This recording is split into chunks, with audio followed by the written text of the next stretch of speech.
Yes, solubility of hydroxide increases और solubility of sulfate decreases. चलो question number 2 देखना जरा। क्वेश्चन 2 में कह रहा है which of the following describes the appearance of iodine under the stated conditions। तो आयोडीन की अपेयरेंस की बात कर रहा है ये, तो ये तो पक्की बात है कि आयोडीन जो होता है वो लिक्विड फॉर्म में भी होता है, उसका सॉल्यूशन भी होता है, वो गैसियस फॉर्म में भी होता है वो। सो सॉलिड फॉर्म में ये शाइनी ग्रे होता है। ओके। और जब ये अपनी एक्वियस कंडीशन में आता है, dissolve in aqueous potassium iodide में, तो ये ब्राउन कलर का है। और जब ये हाइड्रोकार्बन में डिसॉल्व होता है तो ये पर्पल कलर का होता है। कलर्स आपको याद होने चाहिए इसके कि किस में क्या होता है। ये एक्वियस पोटेशियम आयोडाइड में डिसॉल्व करेंगे तो ब्राउन होता है, लिक्विड हाइड्रोकार्बन में डिसॉल्व करेंगे तो ये पर्पल कलर का होता है। तो असल में ना इनकी स्टेट चेंज हो रही होती है। यहाँ पर अगर आप देखो तो hydrocarbon is a non polar solvent, तो ये जस्ट डिसॉल्व हो गया तो वो पर्पल कलर का हो गया, लेकिन इसके साथ वो रिएक्ट कर रहा होता है पोटेशियम आयोडाइड के साथ ना, तो ये क्या हो गया, ब्राउन हो गया। तो दोनों में अलग अलग सॉल्युबिलिटी का कलर है, अलग अलग। दूसरा ये कि ए और बी ऑप्शन तो बिल्कुल ही गलत है ना, सॉलिड में पर्पल और ब्राउन तो होता ही नहीं है, ये शाइनी ग्रे कलर होता है। वैसे तो हम लिखवा रहे होते हैं greyish black solid, greyish black solid. तो तभी आपको एक वो हो जाएगा कि ग्रे ग्रे ग्रे ग्रे से आपने सी और डी को देखा, और सी और डी में चूंकि यहाँ पर सॉल्वेंट चेंज है तो कलर एक जैसा इसका नहीं हो सकता है। सो इसलिए मैंने इसको सी ऑप्शन को टिक किया। ओके, चलें जी, आए जरा क्वेश्चन नंबर 3 पर। क्वेश्चन 3 ये वही रिएक्शन है जिसमें तुम रिएक्शन करवा रहे थे क्लोरीन का हॉट NaOH के साथ और कोल्ड NaOH के साथ। मैंने आपको बताया था कि सिर्फ छोटा सा डिफरेंस है, सिर्फ थोड़ा सा डिफरेंस है, और वो क्या डिफरेंस है कि हॉट में तुम्हारे पास NaClO3 बन रहा होता था और कोल्ड में तुम्हारे पास NaClO बन रहा होता था। चूंकि ये यहाँ पर पूछ रहा है हॉट के साथ, तो क्या कहते हो कौन सा ऑप्शन सही होना चाहिए? Yes, C. So C is your correct option, क्योंकि सी में NaClO3 बन रहा है और किसी में भी नहीं बन रहा। देखो ये वो क्वेश्चन है जो आपसे जल्दी जल्दी हो जाएंगे। अदरवाइज अगर हमसे ये पूछता ना कि भाई प्रोडक्ट क्या बनेगी, तो हम थोड़ा सा परेशान हो जाते, उसमें हमें डिसाइड करना पड़ता, पॉसिबिलिटी हम ढूंढ रहे होते, ये भी हो सकता है ये भी। लेकिन इस क्वेश्चन में अगर आपको ऑलरेडी हॉट और कोल्ड के रिएक्शंस याद हैं तो एज सच आपको कोई परेशानी जो है वो नहीं होगी। So चलो what जी, was for the cold one? What was the cold one? Yes, the main product that was formed. Cold में आपके पास जो है वो NaClO बन रहा होता है, ये कोल्ड का है। Okay, okay, thank you. Question 4। Question 4. When concentrated sulfuric acid is added to solid sodium bromide, bromine is produced. When concentrated sulfuric acid is added to solid sodium chloride, no chlorine is produced. Good. Good question. तो ये वही topic है जिसमें मैं आपको बता रहा था ऑक्सीडाइजिंग एबिलिटी के बारे में और रिड्यूसिंग एबिलिटी के बारे में, कि जब ये क्लोरीन से कर रहा होता है तो कोई रिडॉक्स रिएक्शन नहीं हो रहा होता। लेकिन इसने अब इसी क्वेश्चन में क्लैरिफाई कर दिया कि यार जब क्लोरीन के साथ हो रहा है तो एज सच कुछ नहीं हो रहा है, लेकिन जब यही reaction sulphuric acid solid sodium bromide के साथ कर रहा है तो सोडियम ब्रोमाइड से करने से ब्रोमीन प्रोड्यूस हो रहा है। इसमें चल क्या रहा है कि सोडियम ब्रोमाइड में Br क्या था, -1 था, ब्रोमीन में Br क्या हो गया, 2 हो गया।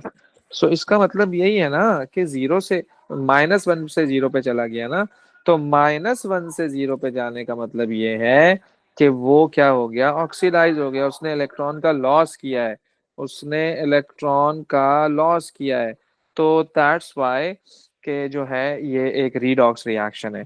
तो कह रहे हैं the reason for this difference is sulphuric acid is strong acid. भाई एसिड के होने से कुछ भी नहीं होता है इसमें, यहाँ पर बात कुछ और है। Hydrogen chloride is a weak acid, तो इससे क्या हो गया है भाई, the chloride ion is a weaker reducing agent than the bromide ion. यानी इसका मतलब ये है कि वो क्लोराइड आयन का अगर आप कंपैरिजन कराओ ब्रोमाइड आयन से, सो ये कह रहा है कि ये वीक रिड्यूसिंग एजेंट है। जो रिड्यूसिंग एजेंट होता है इट ऑक्सीडाइजेज इटसेल्फ। जो रिड्यूसिंग एजेंट होता है इट ऑक्सीडाइजेज इटसेल्फ बेसिकली। तो जब ये अपने आप को ऑक्सीडाइज करेगा, जब ये अपने आप को ऑक्सीडाइज करेगा तो हम देखेंगे कि यार इजीली ऑक्सीडाइज हो रहा है या नहीं हो रहा है। Since the size of chlorine is smaller, since the size of chlorine is smaller, so attraction is stronger with an electron. Okay, तो इसका मतलब ये है कि it can not oxidise easily.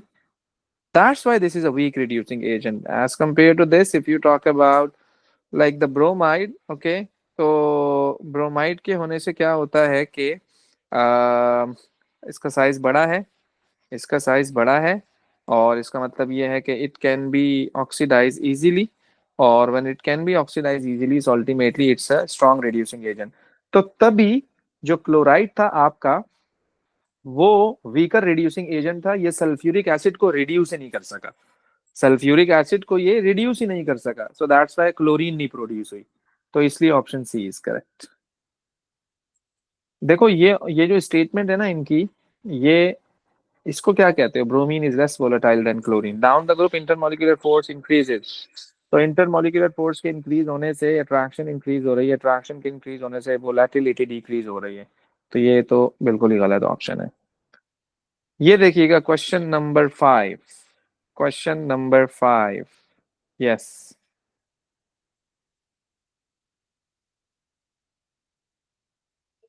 A. Which of the following statements about the elements in group 7 is incorrect? They all show variable oxidation states in their compound. कैसे पता लगा ईमान A is correct?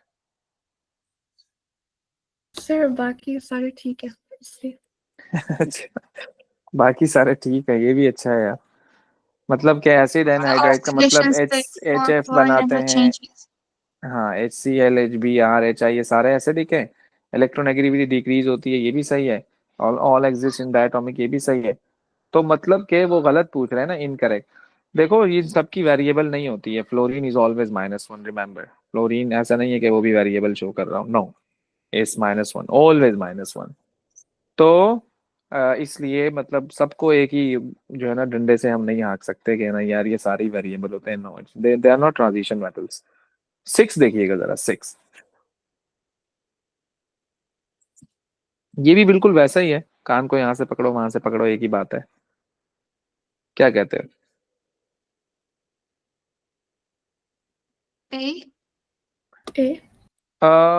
क्या कह रहा है, कोल्ड, कोल्ड पूछ रहा है, कोल्ड। तो कोल्ड में मैंने भी आपको बताया कि कोल्ड में NaClO बनता है rather than NaClO3, so that's why A is your correct option. Okay, 6 के बाद 7 देखिएगा जरा। Going down the group 7 from chlorine to iodine, the boiling temperature of the hydrogen halide decreases, the polarity increases, the reducing power increases, the oxidizing power of halogen element is going to increase। क्या कहते हो, क्या सही होना चाहिए?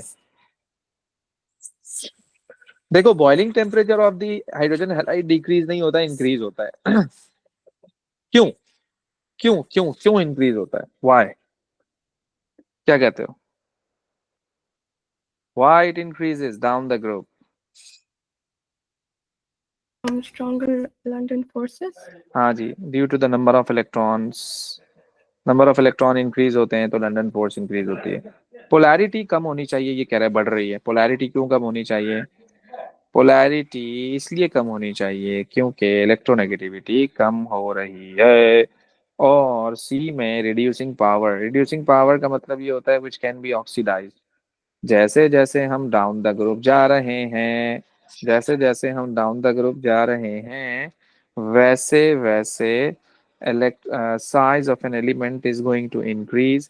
और जब size of an element is going to increase ultimately it can be oxidise easily. और अगर वो इजीली ऑक्सीडाइज हो सकता है तो वो स्ट्रॉन्ग रिड्यूसिंग एजेंट होगा। So that's why C option is correct. क्या कहते हो, यस और नो? Yes. Yes. है ना, इजी है ये तो, बिल्कुल इजी इजी है।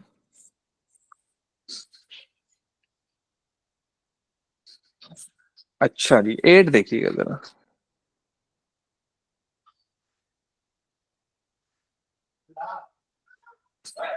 So which of the following properties of the elements chlorine, bromine and iodine increases with increasing atomic number? तो लंदन फोर्स से रिलेटेड है, क्या कहते हो? First, ionization energy. अच्छा, Most important. एटॉमिक नंबर जब बढ़ेगा तो आयोनाइजेशन No, एनर्जी को never तो कम mind. होना It's not चाहिए ना? that. No. So isn't it A? Exactly. This is A. Boiling temperature is directly proportional to intermolecular force, and intermolecular force is directly proportional to the number of electrons. And number of electrons basically atomic number बताएगा. तो इसलिए atomic number के बढ़ने से intermolecular increase होगी, जिसकी वजह से बॉइलिंग टेम्परेचर इंक्रीज हो जाएगा. Which of the following is not true statement about hydrogen iodide? Yes.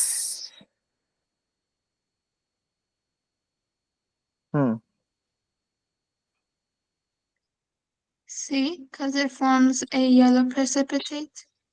C. Good हो गया यार, गुड हो गया, नाइस. क्योंकि आयोडाइड जो है वो सिल्वर आयोडाइड बनाता है, और सिल्वर आयोडाइड की हमारे पास येलो प्रेसिपिटेट्स होते हैं.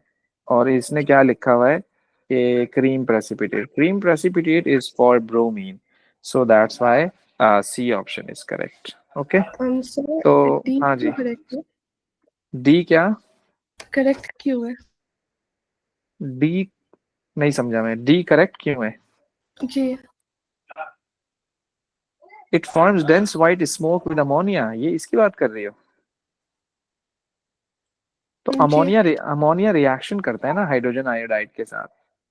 अमोनिया का रिएक्शन है हाइड्रोजन आयोडाइड के साथ, तो वो डेंस व्हाइट स्मोक बनाता है अमोनिया के साथ बेसिकली, क्योंकि उसमें ना वो बेसिकली मिक्सचर हो जाता है ना. ये HI आपके पास, हाइड्रोजन आयोडाइड जो है आपके पास, ये भी गैस है, और जो आपका अमोनिया है वो भी गैस है.